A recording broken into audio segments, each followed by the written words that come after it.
आम पूर्व देखीचे NTA conduct कर 70टी एग्जाम घोटाला होती प्रश्नपत्र लीक होती। एनटीए भली संस्था कैंसर अवस्था को गलानी। एनटीए को बैन करने आज इंडिया गठबंधन को जो छात्र संगठन मैंने समर्थन देते आज ओडिशा रे प्रेसमिट डकाई जे आम डिमांड करूँ प्रथम एनटीए को बैन करा जाऊ। द्वितीय डिमांड आम रही पुणी थे परीक्षा करा जो अन्याय सामना कर शिकार होती पिलाने आउ कौन विकल्प ना पुणी थे सानी एग्जामिनेशन करा जाऊ जो थे गोटे पिला को चांस फेयर चांस मिल पार जे सी तार एग्जामिनेशन दे पार और डाक्तर हम कि ना आम तो नीट को ही विरोध करूँ एनटीए को विरोध करूँ कि एवं नीट हठात की उठे पारे ना से कि एवेका स्थित में पुणी थे नीट करा जाऊ बोली आम डिमांड करूँ। तृतीय सरकार आम देखीचु जे कौन से डेमोक्रेटिक प्रोसेस को बीजेपी सरकार फॉलो करूना से एजुकेशन पॉलिसी आनिला बेले ना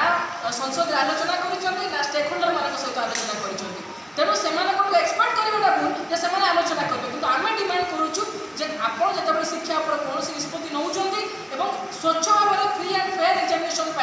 जिते स्टेक होल्डर्स अच्छा स्टूडेंट ऑर्गेनाइजेशन पेरेंट्स एसोसिएशन अच्छा टीचर ऑर्गेनाइजेशन अच्छा जो मैंने एजुकेशनिस्ट अच्छा से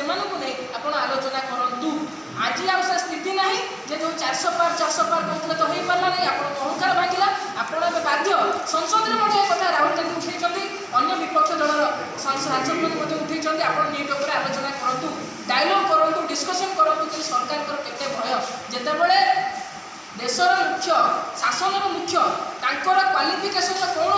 अतपता न थाए जड़े मूर्ख प्रधानमंत्री ही से चाहे जे मूर्ख पिला माने डाक्तर हूँ जो मैंने अयोग्य पिला से गादी में बसतु और जो मैंने योग्य पार्टी मैंने मेधावी पिला से प्रति यही अन्याय हो साधारण गरीब घर पिलाटे पाठ न पढ़ी पार से